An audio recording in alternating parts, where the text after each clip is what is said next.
तो उधर एमपी विधानसभा चुनाव में समाजवादी पार्टी ने 12 सीटें मांगी है। सपा ने रीवा, सतना, टीकमगढ़ समेत 12 सीटों की मांग की गई है। और आपको बता दें कि सपा और कांग्रेस में लगभग गठबंधन तय माना जा रहा है। पहले अटकलें तेज की जा रही थी कि हो सकता है सीटों के बंटवारे को लेकर के सपा और कांग्रेस में मध्य प्रदेश में कड़वाहट आ सकती है, लेकिन अब माना जा रहा है कि सपा और कांग्रेस का जो गठबंधन है वो लगभग तय ही माना जा रहा है। टिकट बंटवारे को लेकर के सपा और कांग्रेस के नेता वार्ता करेंगे। रामगोपाल यादव और रणदीप सुरजेवाला ये वार्ता करेंगे। सपा अन्य राज्यों में भी अपनी उपस्थिति दर्ज कराने की तैयारी में है। एमपी में पिछले विधानसभा चुनाव में सपा को 1 सीट मिली थी, तो अब लगभग माना जा रहा है कि जो सपा और कांग्रेस है उसके बीच में जो कड़वाहट आने वाली थी, हो सकता है अब वो कड़वाहट ना आए और लगभग गठबंधन तय माना जा रहा है।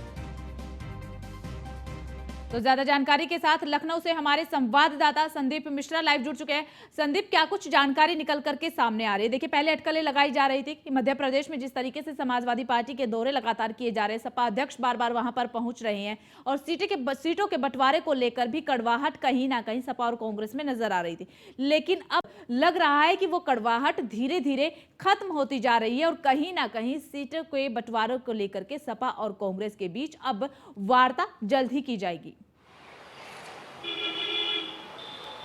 देखिए, बिल्कुल निश्चित तौर पे जिस तरीके से इंडिया गठबंधन साथ आए, जिसमें 26 दल हैं, जिसमें समाजवादी पार्टी और कांग्रेस भी एक साथ है, यानी कि मध्य प्रदेश की अगर बात करते हैं तो मध्य प्रदेश में जिस तरीके से 12 सीटों की मांग की गई है, 12 सीटें मांगी गई हैं, यानी कि साफ है कि जिस तरीके से इंडिया गठबंधन में कांग्रेस है, कांग्रेस के अब जब सीटें मांगना तय है, तो यानी कि जहाँ पर मजबूत पार्टियां हैं, जहाँ पर क्षेत्रीय पार्टी मजबूत पार्टी मानी जाती, वहाँ से जो है अब जो है सीटों का बंटवारे की मंथन जो है वो तेज हो चुकी है। यानी कि अगर हम बात करते हैं मध्य प्रदेश की, तो मध्य प्रदेश की 12 ऐसी विधानसभा सीटें हैं जहां पर अखिलेश यादव अपना दावा ठोक रहे हैं। यानी कि इससे पहले हुए चुनाव की अगर बात करते हैं तो अखिलेश यादव को मात्र 1 सीट मिली थी, यानी कि ये भी माना जा रहा है, लेकिन इस बार 12 सीटें मांगने के प्रयास किया जा रहा है, क्योंकि उत्तर प्रदेश में भी गठबंधन है। तो निश्चित तौर पर जहां एक तरह मध्य प्रदेश में सीटों का बंटवारा होगा, तो कहीं ना कहीं उत्तर प्रदेश में भी सीटों का बंटवारा होगा। जहां पर बड़ी तेजी से अगर बात करें उत्तर प्रदेश की भी, तो वहां पर भी कलह चल रही है। यानी कि एक तरफ देखा जा रहा है तो कांग्रेस पार्टी कह रही है कि 80 सीटों पर हम तैयारी कर रहे हैं, समाजवादी पार्टी कह रही है कि मैं सीट मांगूंगा नहीं, सीट दूंगा। तो निश्चित तौर पे इन शिकायतों की अगर बात करते हैं तो उस पे अब जब पर्दा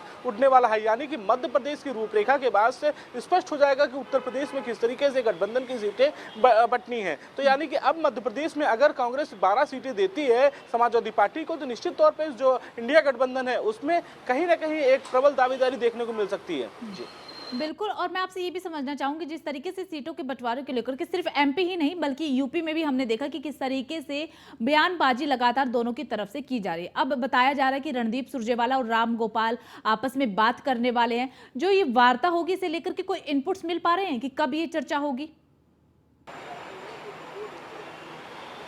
देखिए, बिल्कुल आपको बता दें कि सूत्र भी कहते हैं कि जिस तरीके से कांग्रेस लगातार उत्तर प्रदेश की अगर बात करते हैं तो 2 पार्टियों में जो है इसका अपनी तैयारी कर रही है। एक तो इंडिया गठबंधन की तैयारी कर रही है, जहां समाजवादी पार्टी के साथ अलायंस होगा। यानी कि अब अगर समाजवादी पार्टी के साथ में अलायंस नहीं होता है तो बी का फार्मूला काम आएगा। यानी कि जो 80 की 80 लोकसभा की सीटें हैं, उन सीटों की तैयारी कांग्रेस पूरी तरीके से कर रही है, यानी कि अपने पूरे प्रत्याशी उतारने के मैदान में फिर उतरेगी। तो ऐसे में जिस तरीके से सुरजेवाला और रामगोपाल के बीच में अगर वार्ता होती है तो निश्चित तौर पे ये एक बड़ी वार्ता होगी और इस वार्ता के बाद से ये भी स्पष्ट हो पाएगा कि आखिर किस तरीके से इंडिया गठबंधन है वो कैसे काम करेगा। यानी यूपी ही नहीं और राज्यों की अगर बात करते हैं जहां पे विधानसभा के चुनाव होने, वहां पे सीटों के बंटवारे कैसे होंगे। फिर उत्तर प्रदेश के 80 सीटें हैं, सबसे बड़ी सीटें हैं, क्योंकि उत्तर प्रदेश का ही रास्ता दिल्ली होकर के निकलता है। तो कहीं ना कहीं इस पे मंथन होना बहुत जरूरी है, क्योंकि जिस तरीके से इंडिया गठबंधन एक तरह से पूरे गठबंधन है, 26 दल एक है, तो निश्चित तौर पे इन दलों को साथ में आ करके तब कहीं जाकर के इंडिया गठबंधन का हाथ एक हो पाएगा। तो यानी ये भी कयास लगाई जा रही है कि जिस तरीके से उत्तर प्रदेश में गठबंधन होगा, तो कहीं ना कहीं मध्य प्रदेश, छत्तीसगढ़ जैसे अन्य राज्यों में जहां चुनाव होने हैं, वहां की अगर बात करते हैं तो वहां भी अगर सीटों का बंटवारा अगर सही से होता है तो निश्चित तौर पर उत्तर प्रदेश में इसकी कयास जो है वो तेज होती नजर आएगी। बिल्कुल संदीप, और गठबंधन बेहद ही ज्यादा जरूरी हो जाता है लोकसभा चुनाव के लिए। और जैसा कि आपने भी जिक्र किया और सब जानते हैं कि दिल्ली तक पहुंचना है तो यूपी बेहद ही ज्यादा जरूरी है। ऐसे में गठबंधन खराब ना हो, इसके लिए तमाम तरीके की कोशिशें सभी दलों की तरफ से यहां पर करते हुए नजर आ रहे हैं। बहुत बहुत शुक्रिया संदीप आपका तमाम जानकारी के लिए।